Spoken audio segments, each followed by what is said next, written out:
Witam wszystkich bardzo serdecznie. Ja jestem Filip, znany też pod moim pseudonimem i nazwą kanału jako The Filmer.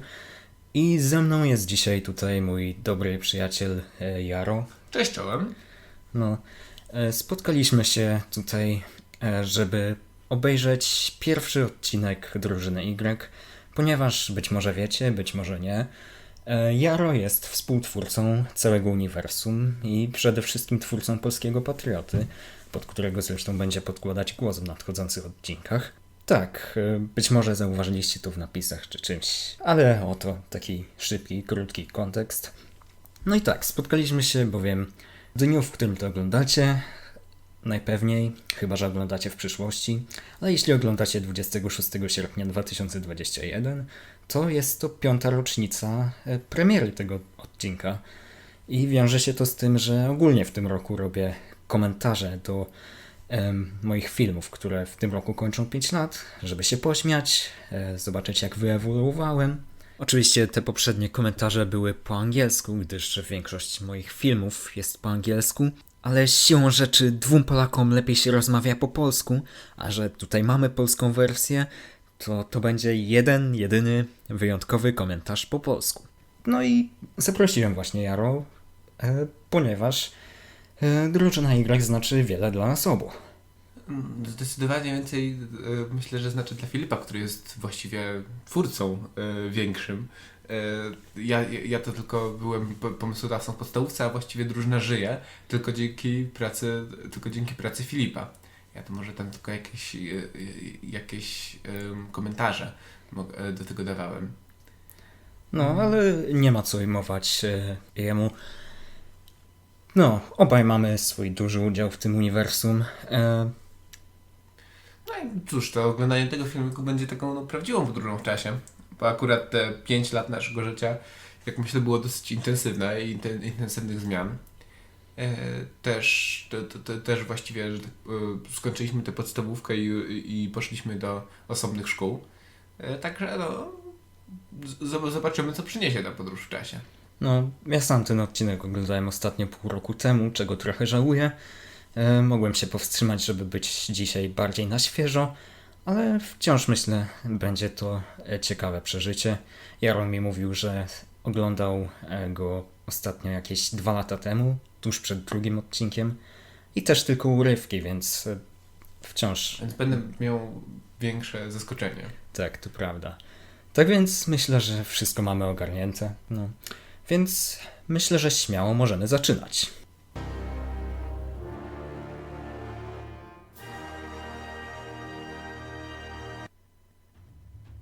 No i mamy tutaj ikoniczny początek akrobaty, który ma nos na policzku. Informuję, że twój cel znajduje się w zasięgu ręki.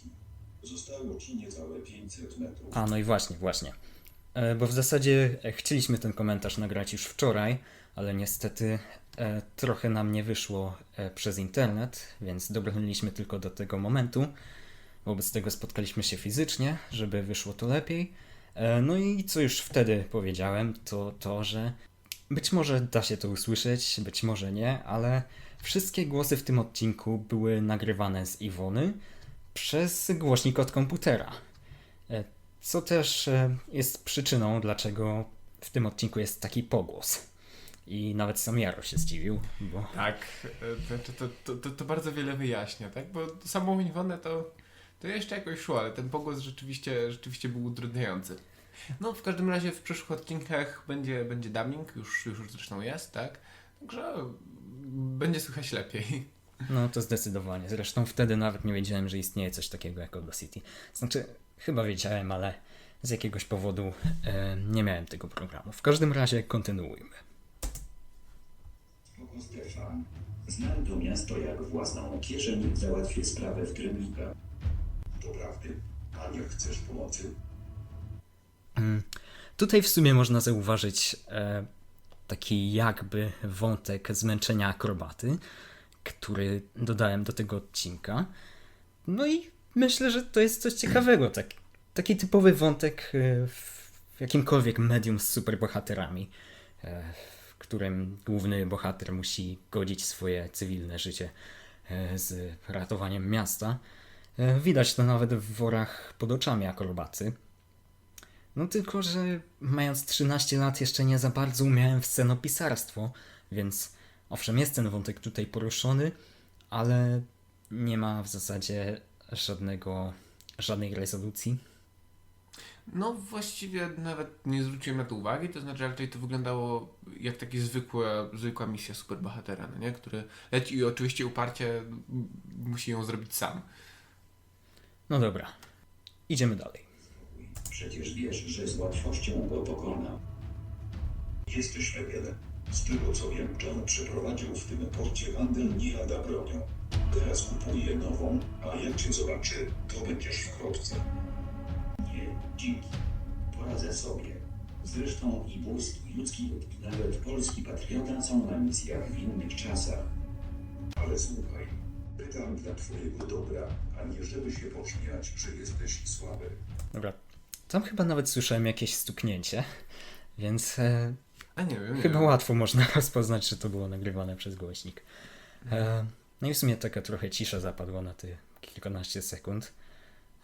Nie wiem, czy coś można powiedzieć, poza tym, że jak mówiłem, akrobata z jakiegoś powodu ma nos na policzku, co zauważyłem dopiero jakiś czas temu.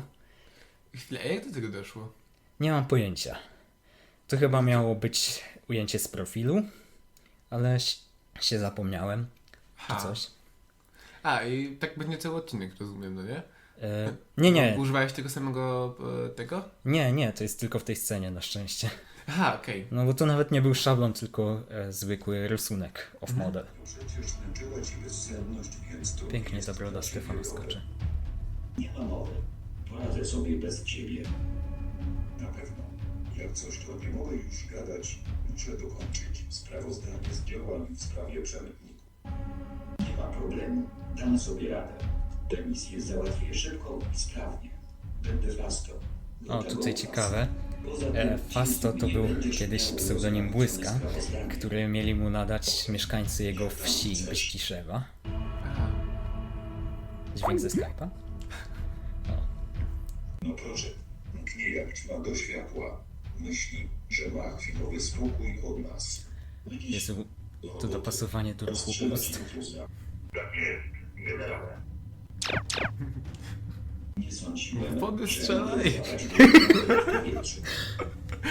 Nie sądziłem, że mogę złapać połowę powietrza. To jest taki komiczny tekst. No nic.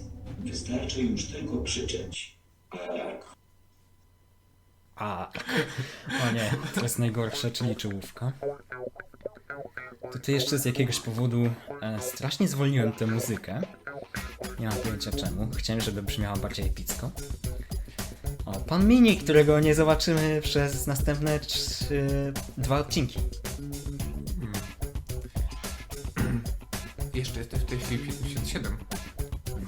Ale to już jakiś inny youtuber przejął ten nick. No. Połowę go w sądzie. W ogóle zawsze mnie zastanawiało, bo tutaj w tej czołówce można zobaczyć jakieś takie niebieskie piksele. Gdzieś wcześniej były. Cofnę na chwilę. No i to jest właśnie to, o czym mówiłem. Tutaj ten napis Super Samurai powoduje, że pół ekranu jest niebieskie. I w zasadzie do tej pory nie mam pojęcia, czemu tak się stało, aczkolwiek mam pewną hipotezę, bo pod koniec produkcji tego odcinka zmieniałem komputery. Być może, nie wiem, coś z kompresją ekranu było nie tak, bo mój poprzedni komputer miał 1920 na 1080 pikseli, a ten ma tylko 1360 parę na 760 parę. Ale nie jestem takim komputerowym świrem, więc nie wiem, czy to ma jakiś związek. W każdym razie wróćmy tam do Błyska. W każdym razie myślałem, że to jest wizja artystyczna, te niebieskie, no nie? Że to jakiś wzór. Chociażby wzór pasował bardziej do ludzkiego lodu. niż do samuraja. To prawda. Dobra, oglądamy dalej.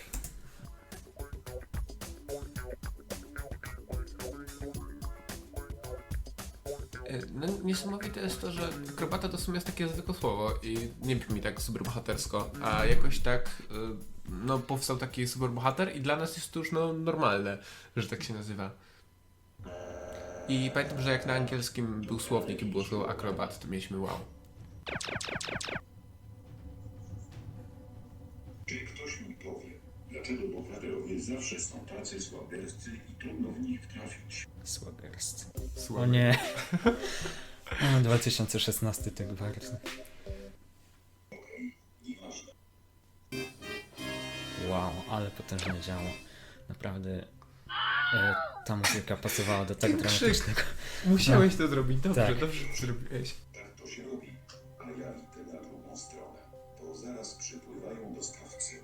Tymczasem wy się nim zajmijcie. Tak jest, generale. No, nie chciało mi się animować kroków Johna.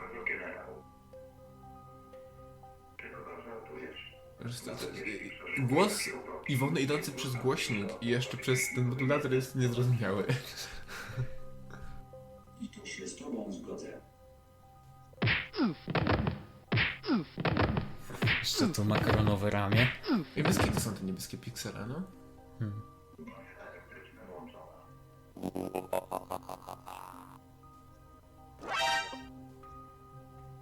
Świetnie, poszedł. A ja jestem uwięziony. A, w zasadzie nie wiem, czy to widać na YouTubie, bo YouTube często bardzo pikseluje filmy, ale można tutaj u akrobaty zobaczyć takie małe, szare oczka na masce, żeby było widać, że patrzy we wszystkie strony. Co jest trochę głupie, ale no, ja też byłem wtedy głupi, więc Dotyć nie mogę, przycisnąć też nie. Halemme, pomyślałem, przecież nie ma takiego wejścia, z którego i wyjścia by nie było. to jest w ogóle tekst z któregoś Tytusa. Czekaj, Norisa otoczyła grupa bandytów, zamknęli wszystkie wejścia, ale on ich przechytrzył, wyszedł wejście. Nie, przepraszam, otoczyli wszystkie wejścia, no. Ktoś tu jest nie pierwszy raz. A i tu fajny easter egg, bo 29 marca 2016 wyszedł zwiastun drużyny Y. A, Dlaczego? Zawsze muszę. Wszystko. Tak. 5 kopami zniszczył całe drzwi. no, marvelowskie. Muszę myśleć, jak się tam dostać. W czymś panu pomóc? A to zdechnięcie to ja sam robiłem. Dziwne, że zostawili otwarte drzwi. No nic. Sprzedam opra. Oj, podróż w krainę mamów. Francesco, Oczywiście te włoskie dialogi były tłumaczone tłumaczem Google. Chciałem tam jeszcze dodać ten tekst, że to tylko wizja akrobaty, bo biorąc pod uwagę jakość animacji w tym odcinku, ktoś mógł pomyśleć, że to jest naturalna kontynuacja. ale wygrałem. To zmiał. Jezu, ten łamany polski. Czytaj. Kitty nie miałeś trochę innego ubrania. No i pięknie zanimowane Subway Surfers. No tak ewidentnie widać skąd przychodzą te klocki. No akrobata po prostu stoi w miejscu i nagle się po prostu teleportują te skrzynie. No, znaczy widać co chodziło, tak, ale brakuje No. tutaj czegoś przesuwającego się, ale w ogóle to skrzynie. No wiesz, tak zwane 2 klatki na sekundę. No.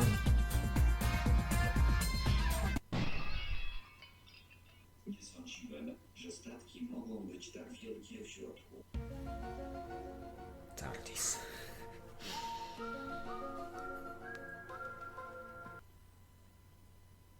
O, ja pierniczę. No i mamy tutaj wstęp do jednej z najlepszych bohaterek w popkulturze. Właśnie toczy walka z przemytnikami broni. Śledzimy jego akcję naszego, odkąd zarejestrowaliśmy na niebie jego latający samochód. Wszystko jednak wskazuje na to, że potrzeba mu małej pomocy, gdyż został uwięziony w barierze elektrycznej. Pytanie tylko, kto tę pomoc mu zaproponuje. Jeśli chcecie Państwo wiedzieć, oglądajcie dalej nasz program. Ja wiem. Te oczy. Jeszcze wygląda jakby obróciła głowę o 180 stopni, co jest trochę straszne. I w ogóle ona tam oglądała to w Tanowie i tam na tych wiadomościach było napisane, że jest 21:41. Tutaj było teraz, że 43. Minął jeszcze ze 2 minuty, to ona w 4 minuty dostała się stanowa do portu w Szczecinie. Przez jakiś czas chciałem wprowadzić... Chwila, zatrzymam na chwilę. Przez jakiś czas chciałem w przyszłości może wprowadzić coś takiego, że znalazła kiedyś jakiś kosmiczny motocykl, który sprawił, że w te 4 minuty się normalnie dostała do tego portu. Ale teraz no po prostu powiedzmy, że może minęło trochę więcej czasu. No słuchaj, ja zawsze jak w Stanowie znajduję kosmiczne motocykle w lesie. No. No, Nie wiem jak ty. no, takie rzeczy łatwo można znaleźć w Szczecinie i w okolicach. Na prawobrzeżu na pewno się takie skarby kryją. A w zakładach chemicznych, w policjach tych starych, to dopiero... Wiesz, zakłady chemiczne w Policach to jest takie miejsce, że tam mogłoby powstać wielu superbohaterów. Jak zawsze wpadają do jakichś reaktorów i dostają supermoce. Tak. No to tutaj ktoś mógłby tam wpaść i dostać moc władania nad śmierdzącymi zapachami, bo te zakłady tylko śmierdzą. Albo supermoc syntezowania, zmieniania węgla w benzynę. Dobrze, nieważne. Kontynuujmy. Tak więc słuchasz swoje oblicze. No nie. To jest w ogóle piękne, że w 2016 miałem taką fazę na Johna Cenę, a pierwszy odcinek robiłem na hypie na Legion Samobójców. I teraz w 2021 znów mam fazę na Johna Cenę, ale nie przez memy ani przez jego karierę wrestlingową, tylko przez jego karierę aktorską i to, że wciela się w jednego z moich ulubionych herosów, Peacemakera. I znów odcinek drużyny Y robiłem na hypie na nowy Legion Samobójców. Zatoczyliśmy piękne koło. Tak, nic nie dzieje się przypadkowo. Nóż w mordę. Tutaj oczywiście oszczędność animacji i po prostu sylwetki, które nawet nie patrzą na siebie. A dobra, bo to są sylwetki. Nie, bo ja patrzyłem pod kątem i w ogóle nie widziałem światła, no nie? Wyjątkowaci kumple. Akurat dziś jestem sam, a to znaczy, że masz szansę na większe niemo pod okiem. No chyba cię, cyborgi, jak ja nie dostają obrażeń od uderzenia w oko. Tak, to w takim razie poleję cię wodą i nie będzie ci do śmiechu. Mężczyźni, czy oni zawsze muszą być tak denerwujący? Prawidłowo łuczniczka jak zwykle niszczy mężczyzn. Mówiłeś, że jesteś sam. Bo jestem, a przynajmniej tak mi się wydawało.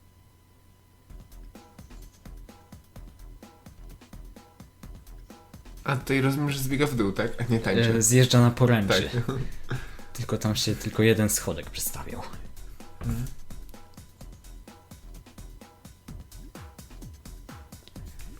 I ta strzała łamie prawa fizyki, że zatrzymuje się w powietrzu. Co to jest? Czekaj, co A, to? wywarła jakieś na nim wrażenie, tak? Tak, tak. A właściwie to powinienem powiedzieć gościuwa. Zaraz. W ogóle istnieje takie słowo. Skończyłeś już? Ale że ona wcześniej też była superbohaterką, czy ona tak w te 4 minuty zdążyła również te strzały? Nie, już wcześniej była. Zapomnieliście o jednym gołąbeczki. Ja cały czas tu jestem. Owszem, ale związany. A za chwilę oddamy cię w ręce sprawiedliwości. Związany? To tylko kwestia czasu. Za chwilę pojawi się tutaj mój sojusznik. Jezu, te zgięte nogi. On nawet nie siedzi, ani nie klęczy. Kurde, super. To powiedz temu najwyższemu dowódcy, że za chwilę to będzie najniższym dowódcą. Ale groźby. Nie spotka. Ale widzisz, John, mówiłem, że ci się nie uda. Tak więc policja czasu jest już w drodze, a ty wrócisz skąd przybyłeś. To było w ogóle straszne rzucenie widza na głęboką wodę, że akrobata wspomina tutaj o jakiejś policji czasu i oni jakby, co, jaka policja czasu? Tutaj mamy tylko bohaterów walczących z przemytem broni, a tutaj jakaś policja zajmująca się przestępstwami w czasoprzestrzeni czy coś? no można by się zdziwić, bo chyba nie było tutaj nigdzie zaznaczone, że drużyna Y podróżuje w czasie. Chyba... Znaczy na początku było wspomniane, że pełniają zadania w innych czasach, dobra. no nie? Ale to też tak... No ale to no bez prowadzenia. No wciąż tutaj się skupiłem na czymś bardzo przyziemnym. To jest naprawdę przyziemny odcinek na serial, który traktuje o bohaterach podróżujących w czasie i wszechświatach. No więc to naprawdę mogło skonfundować wielu ludzi. Znaczy wielu ludzi, tych, którzy na to natrafili. No chyba, że ktoś przeczytał jakiś opis, bo może tam coś podałem, jakieś dodatkowe informacje. Nie wiem. Mniejsza. Lecimy dalej. Zgadzam się z tobą, akrobato, bo widzisz, warto mieć przyjaciół.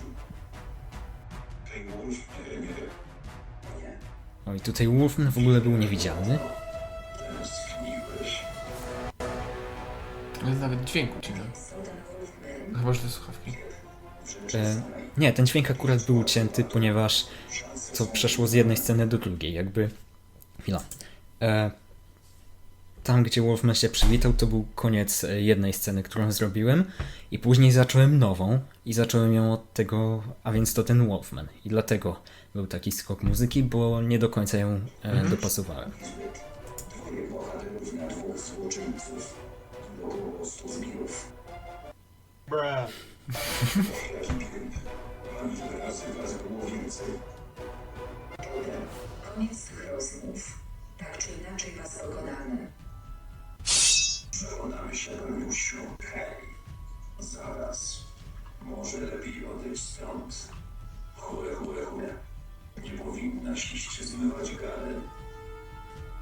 O nie, teraz już przesadziłeś, zwierzaku. Haha. No, Ja nigdy nie podróję. poszli. To jest w ogóle piękne, bo mając te 12-13 lat, no jeszcze za dużo nie wiedziałem o świecie i z perspektywy czasu wydaje mi się, że bardziej się nieświadomie schylałem ku prawej stronie politycznej, ale podoba mi się, że mimo to jest tutaj taki moment katarzis dla szowinisty Wolfmana. Znaczy, no, dla łuczniczki, która niszczy Wolfmana. Mniejsza, no chyba wiadomo o co chodzi.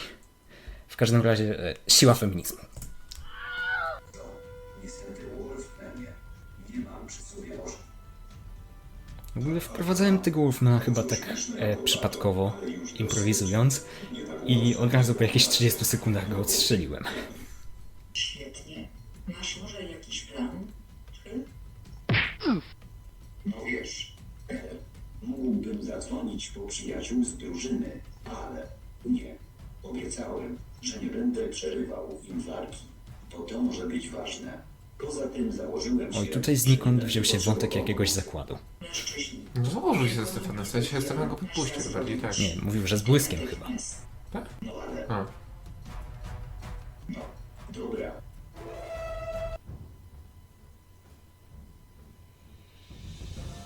Kurde Bolek, no.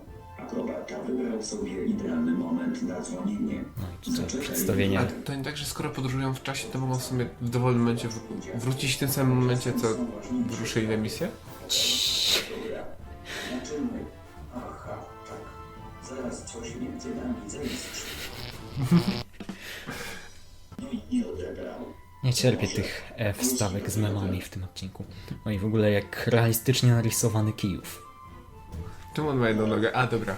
Dobra, okej. Zwykle denerwuje. Wybacz, przyjacielu. Odrzuci. No to w ludzkim lodzie też nie ma co pokładać nadziei. Może damy sobie radę sami? Nie, przestań. Chociaż nie. A, I, Fi.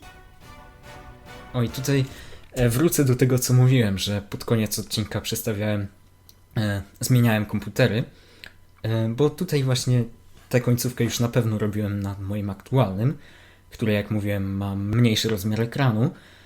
To też w tej sekwencji, gdzie samuraj skakał z wysokości, można było zauważyć takie czarne paski na górze i na dole. I to się wiązało z tym, że na poprzednim komputerze z przyzwyczajenia, ustawiając płótno w PaintNet na te 1920 na 1080, żeby mieć jakość HD, no po prostu robiłem zrzut ekranu i wklejałem, po czym wycinałem, zamiast ustawiać to ręcznie. Więc z przyzwyczajenia zrobiłem to na tym moim komputerze, który, jak mówiłem, ma gdzieś 1300 na 760. No więc dlatego wyszły te czarne paski, ale w sumie nawet fajnie, bo to był taki trochę kinowy moment. No nie wiem. No to znaczy, uwzględniając margines tego, że to jest jakby ta pokazkowa animacja jednak, no nie? Ale no tak. To dzisiaj pewnie zrobiłbyś to no wrzucając to w to coś, co smugi dodaje, no nie wiem, to ładne przejście. Tak jak z tym tirem. No, być może tak. No.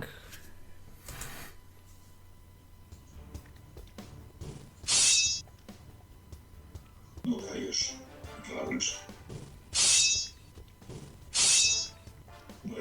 Mógłbym nie prosić. Te roboty w sumie nie mogą ani jeść, ani pić, więc nie wiem, po co mu był sok.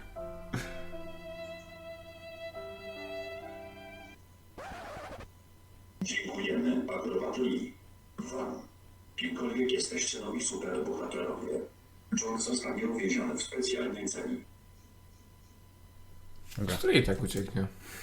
No, to prawda, ale no nie podoba mi się tutaj ten występ tego policjanta czasu, w sensie no nie, że nie podoba mi się cała jego obecność, tylko to, że ten hełm był taki brzydki, jakby taki trochę trójkątny na czubku, co na szczęście później zmieniłem, ale no wyszło to trochę niekonsekwentne. No i jeszcze jedna niekonsekwentność to to, że teleportowało się takim fioletowym promieniem dookoła, a dopiero po tym odcinku zostało ustanowione, że w uniwersum jakby teleportowanie się różnymi takimi tunelami czasoprzestrzennymi i w ogóle wszystkie jakieś promienie związane z czasem mają zielony kolor. Co też ma swoje wyjaśnienie w trzecim odcinku, więc czekajcie na to. Dobra, jedziemy dalej. No, czyli się udało. Piąteczka. No co jest? Nie przybijecie piąteczki? Takie klimaty nie są dla mnie, panie Skoczku. Dobrej nocy życzę i żebyście poszerzyli ludność tego miasta. A sam sobie żartuję. Chociaż nie powiem. Fajnie by było. No, tutaj nie podoba mi się, że po tym żarcie samuraja obrzydliwym akrobata jakby sam go trochę pociągnął i wyszedł trochę na takiego narzucającego się creepa. Chwila, a co ten samuraj powiedział, bo nie dosłyszałem. Żebyście poszerzyli ludność tego miasta. A.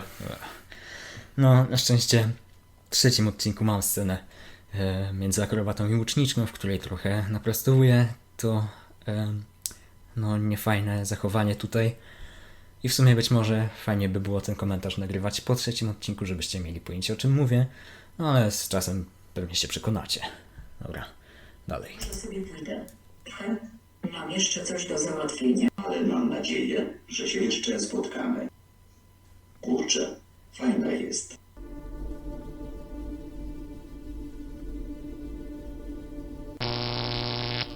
A w ogóle kolejna ciekawostka. John ma tutaj takie lusterko na laserowym oku, co jest no, fajnym zabiegiem i dość sprytnym, żeby nie strzelał laserem w więzieniu. No i jest to zainspirowane tym, że w ostatnich dniach produkcji odcinka tam sobie wtedy kupiłem jeden z moich pierwszych komiksów Marvela, Uncanny Avengers, w którym no tam z jakiegoś wcześniejszego powodu Scott Summers siedział w więzieniu, a Scott Summers, no wiadomo, strzela laserami z oczu i miał właśnie tam takie jakby okularki z lusterkami na oczach, więc to było zainspirowane tym. Jeszcze nie wygraliście. To dopiero początek. Słyszycie? To tylko początek. Jeszcze się stąd wydostanę. Przeklinam was. No i tutaj Stan Lee tego uniwersum, czyli ja. A ten czemu jak gadał, to unosił się nad nim dymek jak z komiksu. Dlaczego ten świat jest taki nienormalny? Też nie wiem, John. Nikt nie wie. Ale jak pan chce, to możemy obmyślić, jak się stąd jakoś wybrać. No i to były czasy, kiedy Mr. Time miał nastroczone włosy. Mhm. Co później się zmieniło. Nie wiem, może zmienił fryzurę po 2 miesiącach. W każdym razie to by było na tyle. Wypadałoby teraz zrobić jakieś podsumowanie, więc co sądzisz, Jaro? No, widać, że było to robione dawno. Widać, że przeplatały się tam no, memy, które jakby wtedy żyły. No i widać, że robił to 13-latek, no nie? Tak, to na pewno. No ja osobiście, no niby tak dużo nie pamiętałem po tym pół roku, odkąd ostatnio oglądałem odcinek, ale też nie miałem za dużo nowych rzeczy do komentowania. Ale mimo wszystko myślę, że przytoczyłem jakąś fajną ilość ciekawostek. Jaro chyba też o ciekawych rzeczach się dowiedział. Jak najbardziej. No podziwiam cię, że ty na to w tyle czasu włożyłeś, to nie? Bo... Znaczy i że dalej w to wkładasz. No, zresztą to jeszcze nic, bo ten odcinek animowałem jakieś 3-4 miesiące, a teraz jeden odcinek zajmuje 2 lata. No, ale wiesz, no żyć też trzeba, to robisz tak dodatkowo, no nie? No, chciałbym, żeby zajmował trochę dłużej niż 4 miesiące, ale mniej niż rok i żeby te odcinki wychodziły trochę częściej. Mhm. No ale niestety jest jak jest. Nie da się na to nic poradzić. Jeszcze jako kolejną ciekawostkę dodam, że zawsze chciałem, żeby ten odcinek miał tak 16 minut i wyszło w zasadzie idealnie. No, 16:04. No. I jestem pełen podziwu, bo nawet nie miałem do tego odcinka pełnego scenariusza. Większość kwestii po prostu wpisałem jak leci w Iwonę. Aha. No, wymyślałem je i nagrywałem. No, także to chyba tyle. Masz jeszcze coś do dodania? No, że w sumie fajnie tu widać z twoich komentarzy, że no fabuła ewoluuje, tak? Że tutaj dużo rzeczy, dużo koncepcji się jeszcze pozmieniało. Tak. Zresztą nie tylko fabularnie, ale po prostu pod względem lore uniwersum. Mhm. No. Tak więc to by było na tyle. Dziękuję Ci, Jaro, za gościnny występ tutaj. Dziękuję za zaproszenie, także... No, proszę bardzo. Wam, tym wszystkim 4 osobom, dziękuję za oglądanie i do zobaczenia w jakimś następnym filmie. I mam nadzieję, że już niedługo też usłyszycie mój głos i głos Jaro w następnym prawowitym odcinku drużyny. Tak więc do zobaczenia. Do usłyszenia.